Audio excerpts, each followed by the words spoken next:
everybody. I have a cold, which is why I sound like this. I'm really sorry. That's just how it is sometimes. Between this and my Wi-Fi, it's just not been a good week for videos of any kind. So I'm sorry.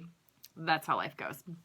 But I did want to talk to you about 2 books before I returned them to the library. They were really good pairing together. I know a lot of people are talking about the nonfiction, fiction pairing videos, but sometimes nonfictions pair really well together too. And these 2 definitely did. It was Trevor Noah's Born a Crime and Lehmah Gbowee's Mighty Be Our Powers. And I did this as a buddy read with Monica from her channel, and I'll link that below.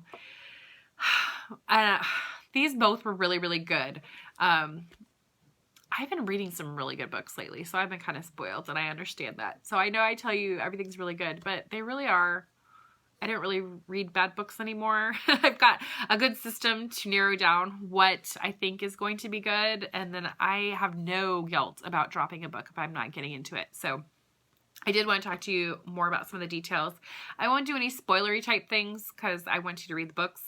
Obviously, they both survive and did really awesome things with their lives. Obviously, Trevor Noah's on The Daily Show, if you're not familiar, and I really enjoyed him on there.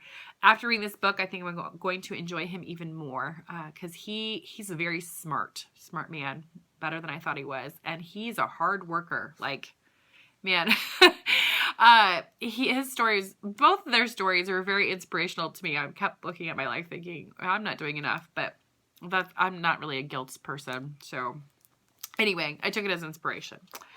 That said, I don't want to make this too long of a video. First, I read Lehmah's book, and this book is about the Liberian Civil War and the women activist groups that helped end it. And she was amazing. She escaped out of some of her own personal hells to try and help some other people get better as well. And if you do not do well with, well, nobody does, but rape, trauma, violence, torture. There was a lot of horrible, horrible stuff in here. And it starts to kind of feel normalized after a while.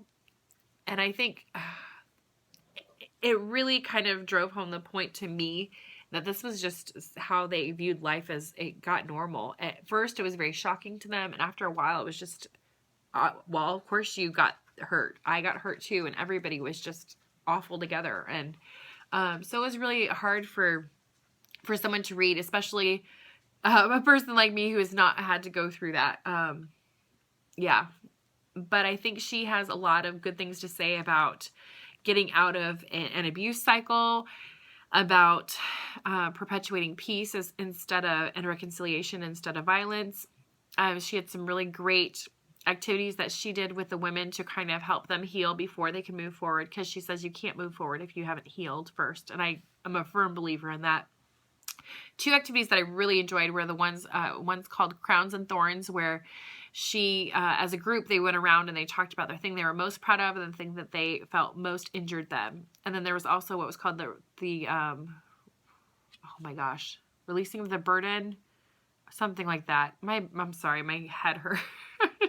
Anyway, but it was just really cool to see how she took these women and gave them space to unload all of the bad everywhere until everybody was just a woman there who is trying to move forward. And I think the more people can let go of that pain and together, the less likely they are to pick up and fight again.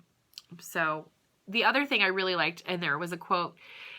She was having a conversation with a woman who had really not horrible thing happen to her.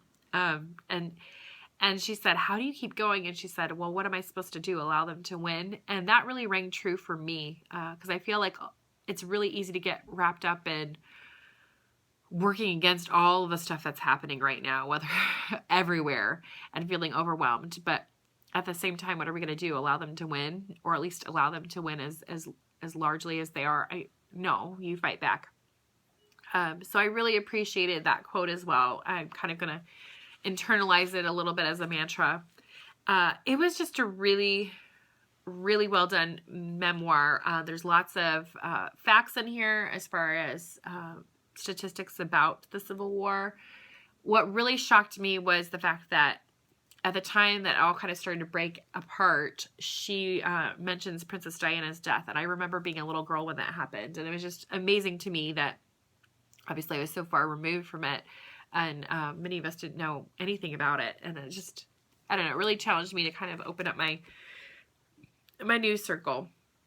Now, Trevor Noah's book, I flew through this thing. Like the other one, Mighty Bear Powers, I took my time with because I really wanted to absorb it. There's a lot of facts in there. There's a lot of things I don't want to miss. He is a very good storyteller. So you will laugh and cry and root him on and gasp at all of the right parts. He was really, really good. I mean, he's a comedian. He knows how to have you on the edge of your seat, and he does a great job at that. He talks about Born a Crime is the title because he was born during apartheid, where to a black mom and a white dad, which was a legal crime at that point. And he had to actually hide out for a lot of his early childhood because he wasn't supposed to exist. And I think that is very interesting. The way he talks about being an outsider everywhere.